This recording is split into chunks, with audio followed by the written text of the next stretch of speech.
ನಮಸ್ಕಾರ ವೀಕ್ಷಕರೇ, 30 ನಿಮಿಷ 30 ಸುದ್ದಿಗೆ ಸ್ವಾಗತ. ನಾನು ಚೈತ್ರ ರಾಜ್. ವೀಕ್ಷಕರೇ, ದಿನದಲ್ಲಿ ನಡೆದಂತಹ ಪ್ರಮುಖ ಸುದ್ದಿಗಳನ್ನ ಇದೀಗ ಒಂದೊಂದೇ ನೋಡ್ತಾ ಹೋಗೋಣ. ಬೆಂಗಳೂರಿನಲ್ಲಿ ಯುವತಿ ಮೇಲೆ ಆಸಿಡ್ ಅಟ್ಯಾಕ್ ಆಗಿದ್ದು, ಸಂತ್ರಸ್ತೆಗೆ ಸೆಂಟ್ ಜಾನ್ಸ್ ಆಸ್ಪತ್ರೆಯಲ್ಲಿ ಚಿಕಿತ್ಸೆ ಮುಂದುವರೆದಿದೆ. ಆಸಿಡ್ ಎರಚಿ ಕೃತ್ಯವೆಸಗಿದ್ದ ಕಿಡಿಗೇಡಿಗೆ ಪೊಲೀಸರು ಬಲೆ ಬೀಸಿದ್ದಾರೆ ಎಂದು ಆಸ್ಪತ್ರೆಗೆ ಆರೋಗ್ಯ ಸಚಿವ ಡಾ ಕೆ ಸುಧಾಕರ್ ಭೇಟಿ ನೀಡಿ ಯುವತಿ ಆರೋಗ್ಯ ವಿಚಾರಿಸಿದ್ದಾರೆ. ಸರ್ಕಾರದಿಂದ 5 ಲಕ್ಷ ಪರಿಹಾರ ನೀಡಲಾಗುತ್ತೆ. ಯುವತಿಯ ಸಂಪೂರ್ಣ ಚಿಕಿತ್ಸಾ ವೆಚ್ಚವನ್ನ ಸರ್ಕಾರ ಭರಿಸಲಿದೆ ಅಂತ ಸುಧಾಕರ್ ಮಾಹಿತಿಯನ್ನು ಕೊಟ್ಟಿದ್ದಾರೆ. ಇನ್ನು ಕಾನೂನು ಸೇವೆಗಳ ಪ್ರಾಧಿಕಾರಕ್ಕೆ 10 ಲಕ್ಷ ಪರಿಹಾರಕ್ಕೆ ಒತ್ತಾಯಿಸಿ ಮಹಿಳಾ ಆಯೋಗ ಪತ್ರ ಬರೆದಿದೆ. ಸಂತ್ರಸ್ತೆಗೆ 50% ಸುಟ್ಟ ಗಾಯವಾಗಿದೆ. ಸಂತ್ರಸ್ತೆ ಕುಟುಂಬ ಆರ್ಥಿಕವಾಗಿ ದುರ್ಬಲವಾಗಿದೆ ಅಂತ ಮಹಿಳಾ ಆಯೋಗದ ಅಧ್ಯಕ್ಷೆ ಪ್ರಮೀಳಾ ನಾಯ್ಡು ಪತ್ರ ಬರೆದಿದ್ದಾರೆ. ಆಸಿಡ್ ದಾಳಿಗೊಳಗಾಗಿರೋ ಯುವತಿ ಪೋಷಕರು, ಸಂಬಂಧಿಕರು ಕಿಡಿಗೇಡಿ ವಿರುದ್ಧ ಕಿಡಿಕಾರ್ತಿದ್ದಾರೆ. ಮಗಳ ಸ್ಥಿತಿ ಕಂಡು ಕಣ್ಣೀರು ಹಾಕ್ತಿದ್ದಾರೆ. ಸರ್ಕಾರದಿಂದ ನೆರವಿಗೆ ಪ್ರತಿಕ್ರಿಯಿಸಿದ ಯುವತಿ ತಾಯಿ ಲಕ್ಷ್ಮಮ್ಮ, ಸಹಾಯ ಮಾಡಿದವರಿಗೆ ನಮಸ್ಕಾರ. ಆರೋಪಿಗೆ ನನ್ನ ಮತ್ತು ನನ್ನ ಮಗಳ ಮುಂದೆ ಹಿಡಿದು ಶಿಕ್ಷೆ ಕೊಡಿಸಬೇಕು. ಅಮ್ಮ, ನನ್ನನ್ನ ಉಳಿಸಿಕೊಡಮ್ಮ ಅಂತ ಅಳುತ್ತಿದ್ದಾಳೆ. ನನ್ನ ಮಗಳ ಪರಿಸ್ಥಿತಿ ಹೇಳಕ್ಕಾಗಲ್ಲ ಅಂತ ಕಣ್ಣೀರು ಹಾಕಿದ್ದಾರೆ. ಇನ್ನು ಸೆಂಟ್ ಜಾನ್ಸ್ ಆಸ್ಪತ್ರೆಗೆ ಭೇಟಿ ನೀಡಿದ ಜೆಡಿಎಸ್ ಮುಖಂಡ ಟಿಎ ಶರವಣ, ಜೆಡಿಎಸ್ ಪಕ್ಷದಿಂದ 1 ಲಕ್ಷ ರೂಪಾಯಿ ಧನ ಸಹಾಯ ಮಾಡಿದ್ದಾರೆ. ಒಟ್ಟಿನಲ್ಲಿ ಅವನ್ನ ಹಿಡ್ದು ನನ್ನ ಮಗಳು ಕಣ್ಮುಂದೆ ನನ್ನ ಕಣ್ಮುಂದೆ ಅವನಿಗೆ ಶಿಕ್ಷೆ ಕೊಡಬೇಕು ಅಷ್ಟೇ ನಾನು ಕೇಳ್ಕೊಳ್ಳೋದು. ನನ್ನ ಮಗಳಿಗೆ ಇವತ್ತು ಹೆಂಗಿದ್ ಮಗಳು ಹೆಂಗಾಗವಳೆ ಅಂತ ಅದು ಹೇಳ್ಕೊಳಕ್ಕೆ ಆಯ್ತಾಯಿಲ್ಲಮ್ಮ. ನೆನ್ನೆ ರಾತ್ರಿ ಮಾತ್ರ ಬಿಟ್ಟರು, ನನ್ನ ಅವತ್ತಿಂದ ಬಿಟ್ಟಿರಲಿಲ್ಲ. ಅಮ್ಮ, ನಾನು ಉಳಿಸ್ಕೊಳಮ್ಮ ಅಷ್ಟೇ ಮಾತು ಹೇಳ್ತಾ ಇರೋದು. ಅವ್ನಿಗೆ ಶಿಕ್ಷೆ ಕೊಡ್ಸಲಮ್ಮ, ನಾನು ಉಳಿಸ್ಕೊಳಮ್ಮ. ಪಿಎಸ್ಐ ಅಕ್ರಮ ಪರೀಕ್ಷೆ ಹಿನ್ನೆಲೆ ಸರ್ಕಾರ ಮತ್ತೆ ಪರೀಕ್ಷೆಗೆ ಆದೇಶಿಸಿದೆ. ಹಿಂದೆ ನಡೆದ ಪರೀಕ್ಷೆಯಲ್ಲಿ ಅಕ್ರಮ ನಡೆದ ಕಾರಣ ಆ ಪರೀಕ್ಷೆ ರದ್ದು ಮಾಡಿದೆ. ಸರ್ಕಾರದ ನಿಲುವಿಗೆ ಅಭ್ಯರ್ಥಿಗಳು ಕಿಡಿಕಾರ್ತಿದ್ದಾರೆ. ಯಾರೋ ಮಾಡಿರೋ ತಪ್ಪಿಗೆ ನಮಗ್ಯಾಕೆ ಶಿಕ್ಷೆ? ಕಷ್ಟಪಟ್ಟು ಪರೀಕ್ಷೆಗೆ ನಿಯತ್ತಾಗಿ ಬರೆದಿದ್ದೇವೆ. ತನಿಖೆ ನಡೆಸಿದ್ರು ನಮಗ್ಯಾಕೆ ಮತ್ತೆ ಪರೀಕ್ಷೆ ಅಂತ ಆಕ್ರೋಶವನ್ನ ವ್ಯಕ್ತಪಡಿಸಿ ಪ್ರತಿಭಟನೆ ನಡೆಸುತ್ತಿದ್ದಾರೆ.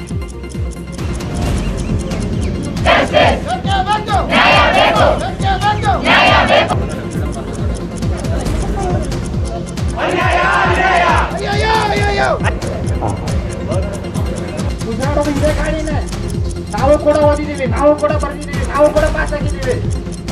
ಯಾವ ಸಿಹಿಸುದ್ದಿ ಸರ್? ಸಿಹಿಸುದ್ದಿ ಯಾರಿಗೆ ಕೊಟ್ರಿ? ಯಾವ್ಯಾವ ಶಾಮಿಲ್ ಆಗಿದವ್ರನ್ನ ತೆಗೆದು ಹಾಕಿದ್ರೆ ನಮ್ಗೆ ಸಿಹಿಸಿದ್ದು. ಎಲ್ರಿಗೂ ನಮಸ್ಕಾರ. ಎಲ್ಲರಿಗೆ ಆಕ್ಚುಲಿ ಪ್ರಮಾಣಕರಿಗೆ ಯಾರೋ ಮಾಡಿದ್ದಕ್ಕೆ ನಮಗೆ ಶಿಕ್ಷೆ ಆಗ್ತಿದೆ. ನಂದು ಆಕ್ಚುಲಿ ಇದು 4th ಅಟೆಂಪ್ಟ್ ಸರ್. 2017ರಿಂದ ಈ ಪರೀಕ್ಷೆ ಟ್ರೈ ಮಾಡ್ತಿದ್ದೀನಿ. ಸೆಕೆಂಡ್ ಅಟೆಂಪ್ಟ್ ಅಲ್ಲಿ ನಾನು ವೈವಾ ಫೇಸ್ ಮಾಡಿದ್ದೆ. ವೈವಾ ಫೇಸ್ ಮಾಡಿ ಫೈನಲಿಸ್ಟಿಗೆ ಕೂರಲಿಲ್ಲ. ಅದರ ನೆಕ್ಸ್ಟ್ ಅನಾರೋಗ್ಯದ ಕಾರಣ ಸ್ವಲ್ಪ ಫಿಸಿಕಲ್ ಪಾಸ್ ಆಗಲಿಲ್ಲ. 200 ಪೋಸ್ಟ್ಗೆ 300 ಪೋಸ್ಟಲ್ಲಿ 1-2 ಮಾರ್ಕ್ಸಲ್ಲಿ ಪಾಸ್ ಆಗಲಿಲ್ಲ. ಈ ಸರ್ತಿ ಇಷ್ಟೆಲ್ಲ ಹಾರ್ಡ್ ವರ್ಕ್ ಆದಮೇಲೆ ಈ ಸಲ ಸಕ್ಸಸ್ ಸಿಕ್ಕಿತ್ತು. ಆದ್ರೆ ಯಾರ್ದೋ ಮಾಡಿದ ತಪ್ಪಿಗೆ ನಮಗೆ ಶಿಕ್ಷೆ ಆಗ್ತಿದೆ. ಇದು ಅನ್ಯಾಯ. ಕೇಳೋದಷ್ಟೇ. ಹೋಮ್ ಮಿನಿಸ್ಟರ್ಗೆ ನಾನು ಡೈರೆಕ್ಟ್ ಕ್ವಶನ್, ಸರ್ ಇಷ್ಟೊಂದು ಉತ್ತರ ಏನಿತ್ತು? ಫಸ್ಟ್ ಆಫ್ ಆಲ್ ತಲುಪಿಟ್ಟು ಹೊರಗಿಟ್ಟು ಎಕ್ಸಾಮ್ ಮಾಡುವಂತ ನೆಸೆಸಿಟಿ ಏನಿದೆ? ತಲುಪಿಟ್ಟು ಸಿಕ್ಕಿದ್ದಾರೆ, ಹೊರಗೆ ಇರ್ತಿರಲ್ಲ, ತಪ್ಪಿಬಿಟ್ಟು ನಮ್ಗೆ ಆರ್ಡರ್ ಕಾಪಿ ಕೊಡಿ. ಜಡಿ ಮತ್ತೆ ಬರೀಕಾಗತ್ತಾ? Second question. ಥರ್ಡ್ ಕ್ವಶನ್ ಏನು ಅಂದ್ರೆ, ಸರ್ ನಾವು ಜೆನ್ಯೂನ್ ಇದೀವಿ ಅಂದ್ರೆ ನಿಮ್ಗೆ ಮತ್ತೊಂದು ಅವಕಾಶ ಅಂತೀರ. ಅವಕಾಶ ಕೊಡೋದು ಬೇಡ ಸರ್. ನಮ್ಗೆ ಅವಕಾಶ ನಮ್ಗೆ ಯಾಕೆ ಫೇಲ್ಯೂರ್ ಆದವ್ರಿಗೆ ಅವಕಾಶನ ಅಂದ್ರೆ ಈ ಎಲ್ರಿಗೂ ಗೊತ್ತು ಕ್ವಶನ್ ಪೇಪರ್ ಎಷ್ಟು ಟಫ್ ಇತ್ತು ಈ ಸಾರಿ ಅಂತ. ನಾರ್ಮಲ್ ಆಗಿ ಪ್ರತಿ ಸರಿ ರೂಢಿ ಅಂತ ಇರ್ಲೇ ಇಲ್ಲ ಕ್ವಶನ್ ಪೇಪರ್. ಯಾಕೆ ಈ ಸರಿ ಟಫ್ ಮಾಡಿದ್ರು ಅಂದ್ರೆ, ನಮಗ್ ಬಂದಿರೋ ನ್ಯೂಸ್ ಪ್ರಕಾರ ಪೊಲೀಸ್ ಡಿಪಾರ್ಟ್ಮೆಂಟ್ ಅಲ್ಲಿ ಎಲ್ಲ KS UPSC ಓದೋ ಸ್ಟೂಡೆಂಟ್ಸ್ ಬರ್ಲಿ, ಅವ್ರ ಯಾಕಂದ್ರೆ ನಮ್ಮ ಸಮಾಜನ ಉದ್ಧಾರ ಮಾಡ್ತಾರೆ. DG ಅವ್ರ ಮೇಲೆ ನಮಗೆ ಬಹಳ ವಿಶ್ವಾಸ ಇತ್ತು. ಓದೋದಲ್ಲೆಲ್ಲ ನಮ್ಗೆ ಆಶ್ವಾಸನೆ ಕೊಟ್ಟೆ ಕಳಿಸ್ತಾ ಇದ್ರು, ನಿಮ್ಗೇನು ಅನ್ಯಾಯ ಆಗಲ್ಲ, ನಿಮ್ಗೇನು ಅನ್ಯಾಯ ಆಗಲ್ಲ ಅಂತ. ಇವಾಗ ಆಗಿರೋದೇನು ನಮಗೆ? ಅವ್ರು ಪ್ರೆಸ್ ನೋಟಲ್ಲಿ ಕೊಡ್ತಾರೆ, interest of genuine candidate will be fully protected ಅಂತ. ಎಲ್ಲಿ ಸಹ ಹಿತಾಸಕ್ತಿಗೆ ನಮ್ಗೆ ಕಾಪಾಡಿದ್ದಾರೆ. ನಮ್ದು ನಾವು ಜೆನ್ಯೂನ್ ಕ್ಯಾಂಡಿಡೇಟ್ಸ್ ಅಲ್ವಾ? Let them ಲೇಮ್ us scam students and put dum behind bars. ಸರ್ಕಾರದಿಂದ ಪಿಎಸ್ಐ ನೇಮಕಾತಿ ಪರೀಕ್ಷೆ ರದ್ದು ವಿಚಾರಕ್ಕೆ ಸರ್ಕಾರದ ನಿರ್ಧಾರಕ್ಕೆ ಕಾಂಗ್ರೆಸ್ ನಾಯಕರಲ್ಲಿ ದ್ವಂದ್ವ ಅಭಿಪ್ರಾಯ ಏರ್ಪಟ್ಟಿದೆ. ವಿಪಕ್ಷ ನಾಯಕ ಸಿದ್ದರಾಮಯ್ಯ, ಕೆಪಿಸಿಸಿ ಅಧ್ಯಕ್ಷ ಡಿಕೆಶಿ ತದ್ವಿರುದ್ಧದ ಹೇಳಿಕೆ ನೀಡಿದ್ದಾರೆ. ಪರೀಕ್ಷೆ ರದ್ದು ಮಾಡಿರುವುದು ಸರಿಯಾಗಿದೆ ಎಂದ ಸಿದ್ದರಾಮಯ್ಯ ಅಭಿಪ್ರಾಯವನ್ನ ವ್ಯಕ್ತಪಡಿಸಿದರೆ, ಡಿಕೆಶಿ ಸರ್ಕಾರದ ನಿರ್ಧಾರ ಸರಿಯಾಗಿಲ್ಲ, ತನಿಖಾ ವರದಿಗೂ ಮುನ್ನ ಹೇಗೆ ನಿರ್ಧರಿಸಿದ್ರಿ ಅಂತ ಪ್ರಶ್ನಿಸಿದ್ದಾರೆ. ನೀವು ಪರೀಕ್ಷೆಯನ್ನ ರದ್ದು ಮಾಡಿದ್ದೀರಿ. ಈಗ ನೀವು ರಿಪೋರ್ಟ್ ಬರಕ್ಕಿನ ಮುಂಚಿತವಾಗಿ, ಅಕ್ಯೂಸ್ ಯಾರು ಅಂತ ಹೇಳಕ್ಕಿನ ಮುಂಚಿತವಾಗಿ, ನಡೆದಿದ್ಯಾ ಇಲ್ಲ ಅನ್ನೋ ಒಂದು ವರದಿ ನಿಮ್ಗೆ ಅಫಿಷಿಯಲ್ ಬರಕ್ಕಿನ ಮುಂಚಿತವಾಗಿ ಹೌ ಯು ಕ್ಯಾನ್ ಪರೀಕ್ಷೆನ ನೀವು ರದ್ದು ಮಾಡ್ಲಿಕ್ಕೆ ಸಾಧ್ಯ? ಹೆಂಗ್ ಹೇಳಿ ನೀವೇ ಪ್ಲೀಸ್. ಏನಾದ್ರು ಒಂದು ಮಾಡ್ಬೇಕಾದ್ರೆ ಆಧಾರ ಇಡಬೇಕಲ್ಲ. ಪಿಎಸ್ಐ ಪರೀಕ್ಷೆ ಅಕ್ರಮ ವಿಚಾರಕ್ಕೆ ರಿಯಾಕ್ಟ್ ಮಾಡಿರೋ ಗೃಹ ಸಚಿವ ಆರ್ ಜ್ಞಾನೇಂದ್ರ, ಪಿಎಸ್ಐ ಪರೀಕ್ಷೆಯಲ್ಲಿ ನಡೆದ ಅಕ್ರಮ ಹೊರಗೆ ಬರ್ತಿದೆ. ಪ್ರಕರಣಕ್ಕೆ ಸಂಬಂಧಪಟ್ಟಂತೆ ಸಾಕಷ್ಟು ಜನರ ಬಂಧನ ಆಗ್ತಾ ಇದೆ.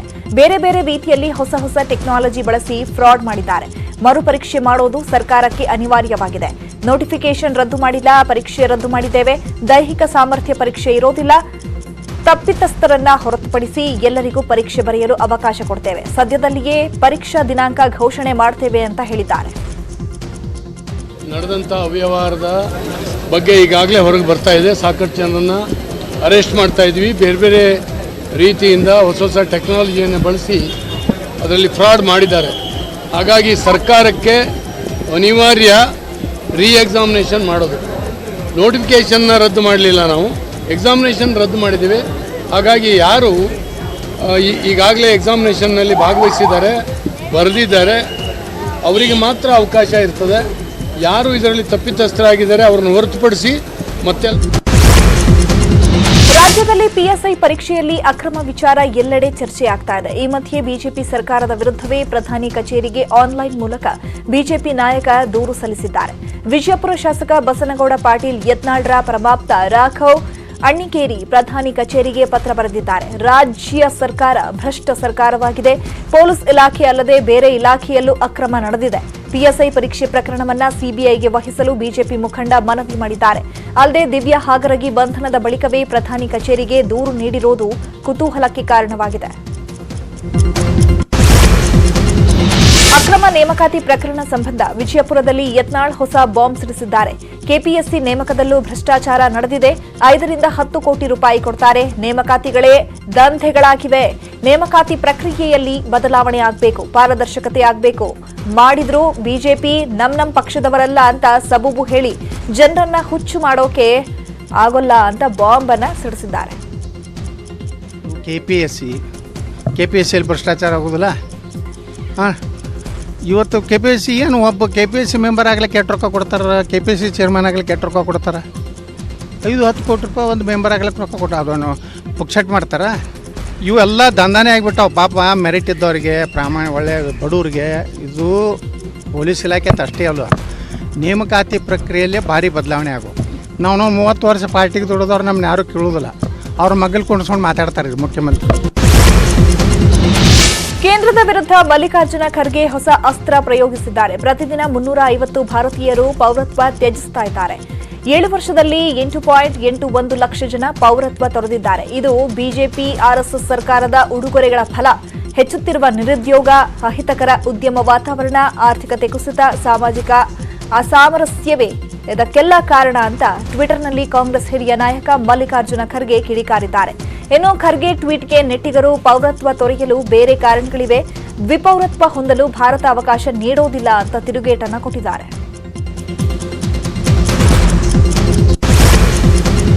ಸುರಪುರ ಕ್ಷೇತ್ರದಲ್ಲಿ ರಾಜಕೀಯ ಕಾವು ಶುರುವಾಗ್ತಿದೆ. ರಾಜುಗೌಡ ವರ್ಸಸ್ ರಾಜ ವೆಂಕಟಪ್ಪ ನಾಯಕ ಮಧ್ಯೆ ಫೈಟ್ ಶುರುವಾಗಿದೆ. ಎಲೆಕ್ಷನ್ ಗೆಲ್ಲಬೇಕಂದ್ರೆ ಹೊಡಿಬೇಕು, ಇಲ್ಲ ಕಡಿಬೇಕು, ಇಲ್ಲವೇ ಕಡಿಸಿಕೊಳ್ಬೇಕು ಎಂದಿದ್ದ ವೆಂಕಟಪ್ಪ ನಾಯಕಗೆ ಶಾಸಕ ರಾಜುಗೌಡ ಠಕ್ಕರ್ ಕೊಟ್ಟಿದ್ದಾರೆ. ದುಷ್ಟರು ನಮ್ಮನ್ನ ಕೆಣಕಿದ್ರೆ ನಾವಂತೂ ಸುಮ್ಮನಿರಲ್ಲ, ಕಾರ್ಯಕರ್ತರ ಜೀವ ಹೋಗೋದಕ್ಕೆ ನಾವು ಬಿಡಲ್ಲ, ಹೊಡೆದಾಟ ಬಡಿದಾಟಕ್ಕೆ ನಾವು ಕೂಡ ಸಿದ್ಧರಾಗಿದ್ದೇವೆ ಅಂತ ಟಾಂಗ್ ಅನ್ನ ಕೊಟ್ಟಿದ್ದಾರೆ. ಬಂದು ನಮ್ಮ ಕಾರ್ಯಕರ್ತರಿಗೆ ಏನಾದ್ರೂ ತಡಿದಾಗ ನಾವಂತೂ ಯಾವತ್ತೂ ಹೇಳಿವೆ, ಕಾರ್ಯಕರ್ತರ ಜೀವ ಹೋದ್ಮೇಲೆ ನಮ್ ಜೀವ ಅಲ್ಲ, ಫಸ್ಟ್ ನಮ್ ಜೀವ ಹೋಗ್ಬೇಕು, ಆಮೇಲೆ ನಮ್ ಕಾರ್ಯಕರ್ತನ ಮುಟ್ಬೇಕು ಅಂತದಕ್ಕೆ ನಾವು ಅವತ್ತ ರೆಡಿಯಾಗಿ ನಿಲ್ತೇವೆ. ಕಾರ್ಯಕರ್ತರ ರಕ್ಷಣೆ ಮಾಡಂತ ಕೆಲಸ ಆಗ್ಲಿಲ್ಲ ಅಂದ್ರ ಈ ಕ್ಷೇತ್ರ ಶಾಸಕ ಆಗ್ತಿಲ್ಲ. ಎಲ್ಲ ಗ್ರಾಮದಾಗ ಬೋರ್ಡಿಂಗ್ ಜಿಲ್ಲಾಧಿಕಾರಿ ಅದಕ್ಕೆ ಈ ಸಾರಿ MLA ಚುನಾವಣೆ ಯಾವುದೇ ಚುನಾವಣೆ ಬಂದು ಬೋರಿಂಗ್ ಬೂತ್ನ ಕಾಯ್ಬೇಕು, ಅವತ್ತು ಜನ ಆಡಬೇಕು, ಸಿಗೋ ವಾರ್ಡ್ ಸಿಗ್ತಿಲ್ಲ, ಹೊಡಿಬೇಕು, ಉಳಿಸ್ಕೋಬೇಕು, ಕಡಿಬೇಕು, ಕಳಿಸ್ಕೋಬೇಕು ಅಂದ್ರೆ ಗೆಲ್ತಿಲ್ಲ.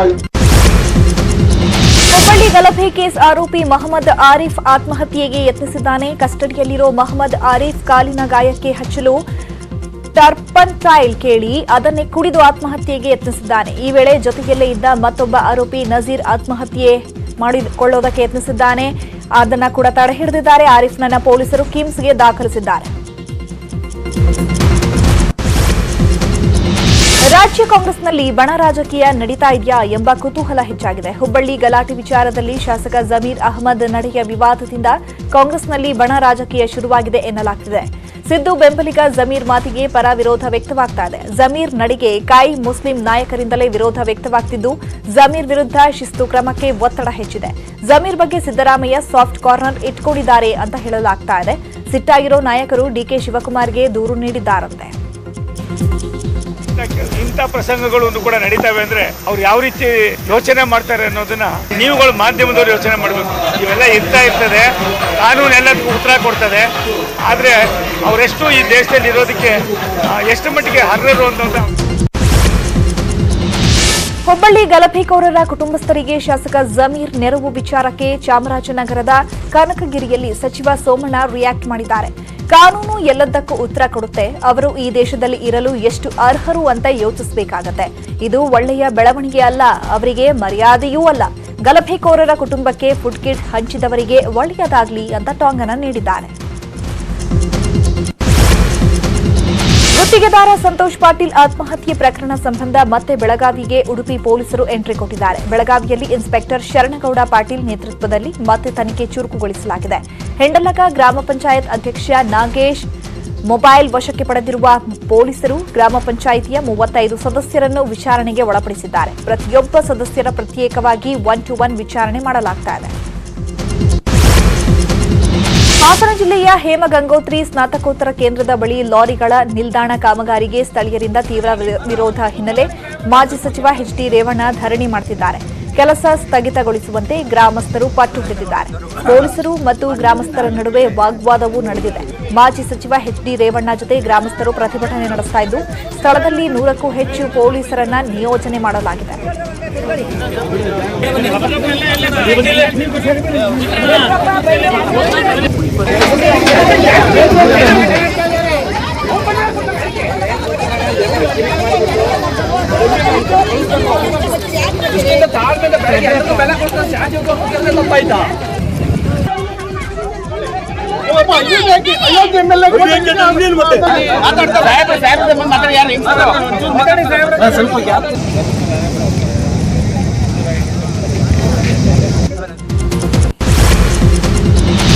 ನಿವೇಶನ ಹಂಚಿಕೆ ಹಾಗೂ ಹಕ್ಕುಪತ್ರ ವಿತರಣೆಗಾಗಿ ಆಗ್ರಹಿಸಿ ಧರಣಿ ನಡೆಸಲಾಗ್ತಾ ಇದೆ. ಗದಗ ತಾಲೂಕಿನ ಲಕ್ಕುಂಡಿ ಗ್ರಾಮ ಪಂಚಾಯತ್ ಎದುರು ನಿವೇಶನ ರಹಿತ ಫಲಾನುಭವಿಗಳು ಧರಣಿ ನಡೆಸುತ್ತಿದ್ದಾರೆ. ಗ್ರಾಮದ ಮಾರುತಿ ನಗರದಲ್ಲಿ 7 ಎಕರೆ ಜಮೀನಿನಲ್ಲಿ 147 ಫಲಾನುಭವಿಗಳ ಆಯ್ಕೆಯಾಗಿದೆ. 2018 ಅಕ್ಟೋಬರ್ 1ರಂದು ನಡೆದ ವಿಶೇಷ ಗ್ರಾಮ ಸಭೆಯಲ್ಲಿ ಫಲಾನುಭವಿಗಳ ಆಯ್ಕೆಯಾಗಿದ್ದರೂ ಇನ್ನೂ ಹಕ್ಕುಪತ್ರ ಹಂಚಿಕೆಯಾಗಿಲ್ಲ. ನಿವೇಶನ ರಹಿತ ಬಡ ಕುಟುಂಬಕ್ಕೆ ಅನ್ಯಾಯ ಮಾಡುತ್ತಿದ್ದಾರೆಂದು ಫಲಾನುಭವಿಗಳು ಧರಣಿ ಮಾಡುತ್ತಿದ್ದಾರೆ.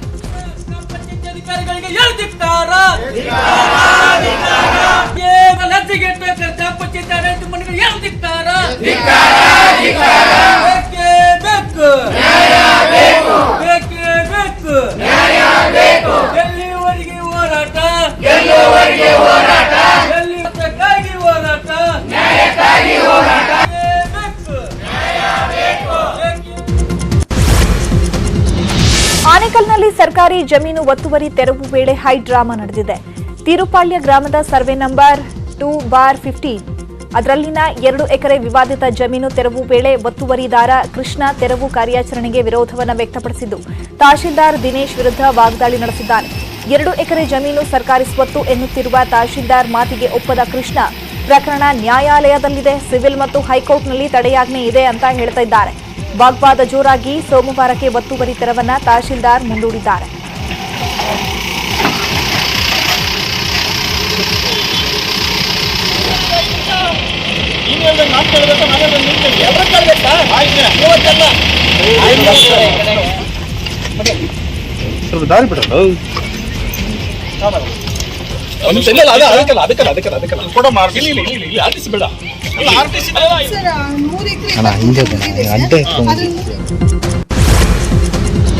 ಯಾದಗಿರಿ ಜಿಲ್ಲೆಯಲ್ಲಿ ಮದುವೆ ಕಾರ್ಯಕ್ರಮದಲ್ಲಿ ಸುರಪುರ ಶಾಸಕ ರಾಜುಗೌಡ ಮನರಂಜಿಸಿದ್ದಾರೆ. ಕೈಯಲ್ಲಿ ಮೈಕ್ ಹಿಡಿದು ರಾಜುಗೌಡ ಹಾಡು ಹಾಡಿದ್ದಾರೆ. ಹುಣಸಗಿ ತಾಲೂಕಿನ ದೇವರಕಡ್ಡಿಯಲ್ಲಿ ಬಿಜೆಪಿ ಕಾರ್ಯಕರ್ತನ ಮದುವೆ ಕಾರ್ಯಕ್ರಮದಲ್ಲಿ ಭಾಗಿಯಾಗಿ ಹುಟ್ಟಿದರೆ ಕನ್ನಡ ನಾಡಲ್ಲಿ ಹುಟ್ಟಬೇಕೆಂದು ಹಾಡು ಹಾಡಿದರು. ರಾಜುಗೌಡ ಹಾಡಿಗೆ ನೆರೆದಿದ್ದವರು ಚಪ್ಪಾಳೆ ತಟ್ಟಿ ಮೆಚ್ಚುಗೆಯನ್ನ ವ್ಯಕ್ತಪಡಿಸಿದರು.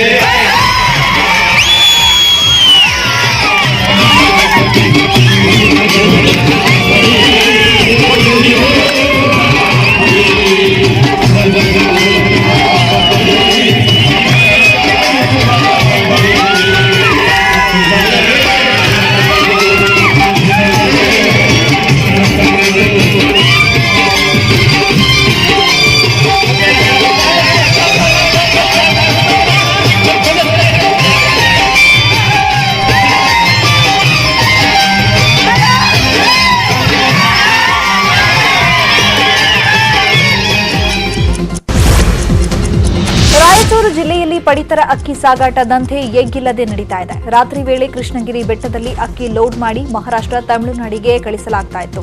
ಖಚಿತ ಮಾಹಿತಿ ಮೇರೆಗೆ ದಾಳಿ ನಡೆಸಿದ ಪೊಲೀಸರು ಅಕ್ಕಿ ಮತ್ತು ಲಾರಿಯನ್ನು ಜಪ್ತಿ ಮಾಡಿದ್ದಾರೆ. 5 ಲಕ್ಷ ಮೌಲ್ಯದ 405 ಚೀಲ ಪಡಿತರ ಅಕ್ಕಿ ಜಪ್ತಿ ಮಾಡಿದ್ದಾರೆ.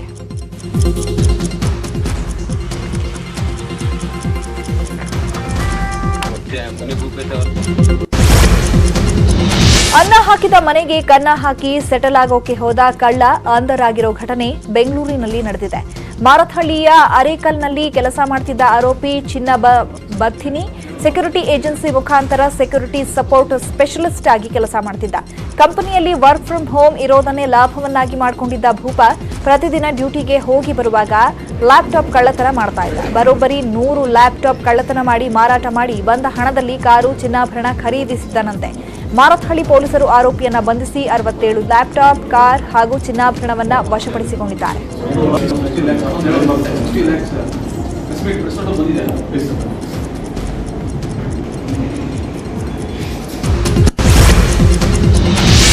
ಚಿತ್ರದುರ್ಗ ತಾಲೂಕಿನ ಸಿರಿಗೆರೆಯಲ್ಲಿ ಕರಿಯಮ್ಮ ದೇವಿ ಜಾತ್ರಾ ಉತ್ಸವದ ವೇಳೆ ಅವಘಡ ಸಂಭವಿಸಿದೆ. ಸಿಡಿ ಉತ್ಸವದ ವೇಳೆ ಸಿಡಿಕಂಬ ಮುರಿದು ಬಿದ್ದಿದೆ. ಸಿಡಿ ಆಡುತ್ತಿದ್ದ ವ್ಯಕ್ತಿ ಶಿವಕುಮಾರ್ ಅನ್ನೋರು ಗಾಯಗೊಂಡಿದ್ದು ಪ್ರಾಣಾಪಾಯದಿಂದ ಪಾರಾಗಿದ್ದಾರೆ. ರಾಜ್ಯ ಸರ್ಕಾರದಿಂದ ಸಿಡಿ ಉತ್ಸವ ನಿಷೇಧವಿದ್ದರೂ ಆಚರಣೆ ಮಾಡಲಾಗುತ್ತಿದೆ. ಭರಮಸಾಗರ ಪೊಲೀಸ್ ಠಾಣೆ ವ್ಯಾಪ್ತಿಯಲ್ಲಿ ಘಟನೆ ನಡೆದಿದೆ.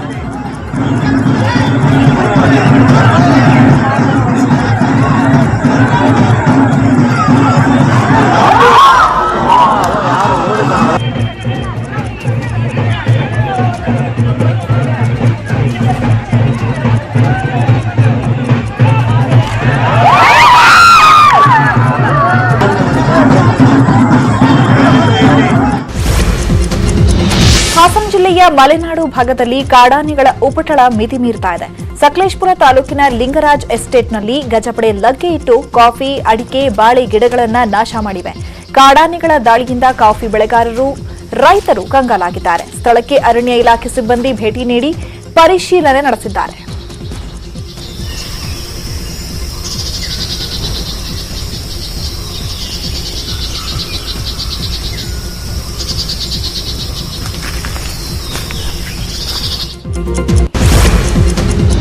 ದೆಹಲಿಯಲ್ಲಿ ಒಂದೇ ದಿನ 1607 ಕೋವಿಡ್ ಪ್ರಕರಣಗಳು ಪತ್ತೆಯಾಗಿದ್ದು 2 ಮೃತಪಟ್ಟಿದ್ದಾರೆ.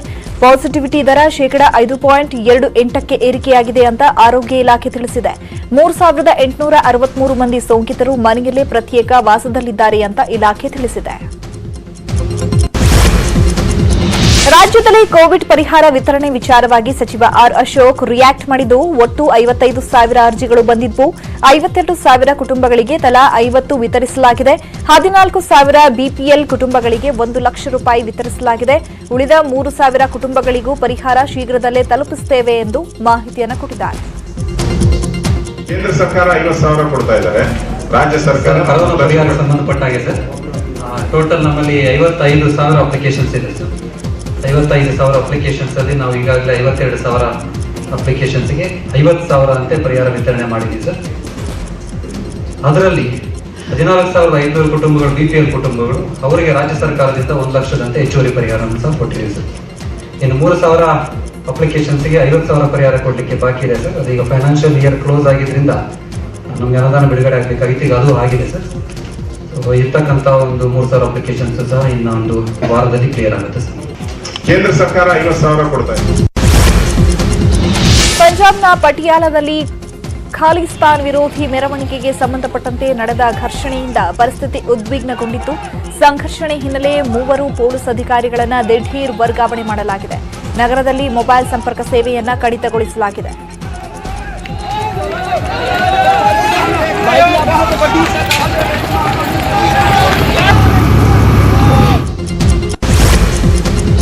ಭಾಷೆಯ ವಿಷಯದಲ್ಲಿ ಸಂಘರ್ಷ ದೇಶದ ಅಭಿವೃದ್ಧಿಗೆ ಮಾರಕ ಅಂತ ಚಾಮರಾಜನಗರದಲ್ಲಿ ಬಿಜೆಪಿ ರಾಷ್ಟ್ರೀಯ ಸಂಘಟನಾ ಕಾರ್ಯದರ್ಶಿ ಬಿಎಲ್ ಸಂತೋಷ್ ಹೇಳಿದ್ದಾರೆ. ಕನಕಗಿರಿ ಜೈನ್ ಕ್ಷೇತ್ರದ ಅತಿಶಯ ಮಹೋತ್ಸವದಲ್ಲಿ ಮಾತನಾಡಿದ ಬಿಎಲ್ ಸಂತೋಷ್, ಭಾರತ ವಿಶ್ವಗುರು ಸ್ಥಾನದತ್ತ ಹೋಗ್ತಾ ಇದೆ. ಆದರೆ ದೇಶದ ಓಟವನ್ನ ಹಿಂದಕ್ಕೆ ಎಳೆಯಲು ಕೆಲವು ಶಕ್ತಿಗಳು ಯತ್ನಿಸುತ್ತಿವೆ. ನಮ್ಮ ದೇಶದ ಅಭಿವೃದ್ಧಿಯನ್ನು ಕಂಡು ಹೊಟ್ಟೆ ಕಿಚ್ಚು ಪಡುವವರು ಇದ್ದಾರೆ ಅಂತ ಹೇಳಿದ್ದಾರೆ. ಇದು ಮುಂದುವರೆದ್ರೆ ಭಾರತ ಯಾವುದನ್ನೇ ಜಗತ್ತನ್ನು ನಾವು ವಿಶ್ವಗುರು ಅಂತ ಕರಿತೀವೋ ಆ ಸ್ಥಾನಕ್ಕೆ ಏರಲಿಕ್ಕೆ ಸಾಧ್ಯವಿರ್ತಕ್ಕಂಥ ಒಂದು ಬಹುದೊಡ್ಡದಾಗಿರ್ತಕ್ಕಂಥ ಹಂತದಲ್ಲಿ ನಿಂತ್ಕೊಂಡಿದೆ ಅಂತ. ನಮ್ಮ ಹಿಂದೆ ಇರುವಂತ ಶಕ್ತಿಗಳು ಬಹಳ ಅಂತ. ಯಾಕಂದ್ರೆ ಯಾವಾಗಲೂ ಹಾಗೆ ಪಕ್ಕದ ಮನೆಯಲ್ಲಿ ದಿನ ಭಜನೆ ಮಾಡ್ತಾರೆ, ಪಕ್ಕದ ಮನೆಯಲ್ಲಿ ದಿನ ನಗ್ನಾಗ್ತಾ ಇರ್ತಾರೆ, ಸುಖಿ ಸಂಸಾರ ಅಂತ ಹೇಳಿದ್ರೆ ಅದನ್ನ ನೋಡಿ ಹೊಟ್ಟೆಯಲ್ಲಿ ಬೆಂಕಿ ಹಾಕೊಳ್ಳುವಂತ ವ್ಯಕ್ತಿಗಳು ಸಮಾಜದಲ್ಲಿ ಇದ್ದೇ ಇರ್ತಾರೆ. ಹೇಗಾದ್ರೂ ಮಧ್ಯೆ ಅದನ್ನ ಹಾಳು ಮಾಡಬೇಕು ಅನ್ನೋಂಥವ್ರು ಕೂಡ ಸಮಾಜದಲ್ಲಿ ಇದ್ದೇ ಇರ್ತಾರೆ. ಹಾಗೆ ನಮ್ಮ ದೇಶದ ಓಟವನ್ನ ಹಿಂದೆ ಎಳೆಯಲಿಕ್ಕೆ ಇವತ್ತು ತುಂಬಾ ಜನ ಪ್ರಯತ್ನ ಪಡ್ತಾರೆ ಅಂತ. ಭಾಷೆಯ ವಿಷಯದಲ್ಲಿ ಸಂಘರ್ಷವನ್ನ ಎತ್ತುವಂಥದ್ದು, ಜಾತಿಗಳ ನಡುವೆ ಸಂಘರ್ಷವನ್ನ ಎತ್ತುವಂಥದ್ದು, ಭಾಷೆಯ ಒಳಗಡೆನೆ ಸಂಘರ್ಷವನ್ನ ಎದುರ್ತಕ್ಕಂಥದ್ದು, ರಾಜ್ಯಗಳ ನಡುವೆ ಸಂಘರ್ಷವನ್ನ, ಅದು ನೀರಿನ ವಿಷಯದಲ್ಲಿ, ಭೂಮಿಯ ವಿಷಯದಲ್ಲಿ, ಈ ತರದ ಅನೇಕ ವಿಷಯದಲ್ಲಿ ಸಂಘರ್ಷವನ್ನ ಎತ್ತುವಂಥದ್ದು. ಈ ತರದಕ್ಕೆ ನಾವು ನೋಡಿದ್ರೆ ಕಳೆದ 70 ವರ್ಷದಲ್ಲಿ ಸ್ವಾತಂತ್ರ್ಯೋತ್ತರ ಭಾರತದಲ್ಲಿ ಅನೇಕ ಹೆಸರುಗಳನ್ನೇ ಇರುತ್ತಿದೆ. ಚಿಕ್ಕಮಗಳೂರಲ್ಲಿ ಮದುವೆ ಮನೆಯಲ್ಲಿ ಪವರ್ ಸ್ಟಾರ್ ಪುನೀತ್ ರಾಜ್ಕುಮಾರ್ ಭಾವಚಿತ್ರ ರಾರಾಜಿಸಿದೆ. ಮಾಂಗಲ್ಯ ಧಾರಣೆಗೂ ಮುನ್ನ ಪುನೀತ್ ಭಾವಚಿತ್ರಕ್ಕೆ ಪುಷ್ಪ ನಮನ ಸಲ್ಲಿಸಿದ ಜೋಡಿ ಅಪ್ಪುನ ನೆನೆದು ಭಾವುಕರಾಗಿದ್ದಾರೆ. ಲಗ್ನ ಪತ್ರಿಕೆಯಲ್ಲೂ ಪುನೀತ್ ಹೆಸರು ಹಾಕಿಸಿ ಅಭಿಮಾನ ಮೆರೆದಿದ್ದಾರೆ.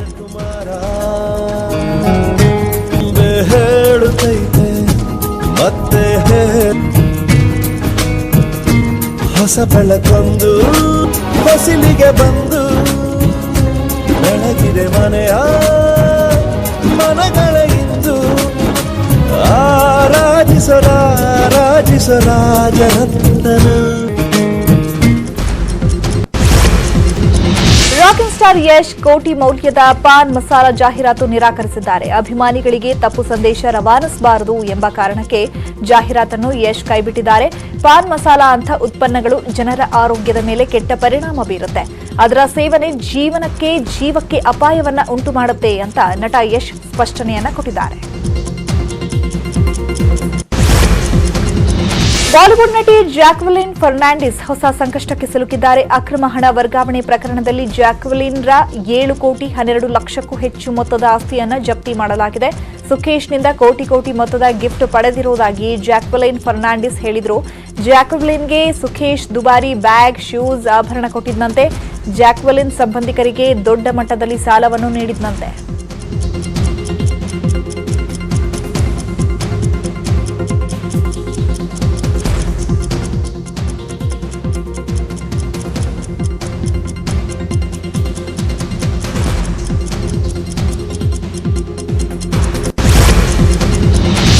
ಐಪಿಎಲ್ 43ನೇ ಪಂದ್ಯದಲ್ಲಿ royal challengers Bengaluru Gujarat titans ಕಾದಾಡ್ತಿವೆ. ಟಾಸ್ ಗೆದ್ದ ಆರ್ಸಿಬಿ ಮೊದಲು ಬ್ಯಾಟಿಂಗ್ ಅನ್ನ ಮಾಡಿತು. ಸತತ ವೈಫಲ್ಯಗಳಿಂದ ಬಳಲುತ್ತಿದ್ದ ವಿರಾಟ್ ಕೊಹ್ಲಿ ಗುಜರಾತ್ ಟೈಟನ್ಸ್ ವಿರುದ್ಧ ಅಬ್ಬರಿಸಿದ್ದಾರೆ.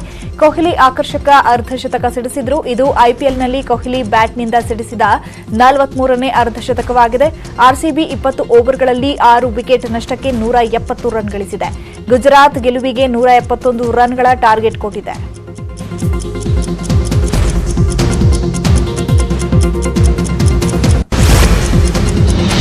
ಇದಾಗಿತ್ತು ಈ ಹೊತ್ತಿನ 30 ನಿಮಿಷ 30 ಸುದ್ದಿ. ನೋಡ್ತಾ ಇರಿ ನ್ಯೂಸ್ 18 ಕನ್ನಡ. ಜಾಲ ನಮ್ಮದು, ಬಲ ನಿಮ್ಮದು.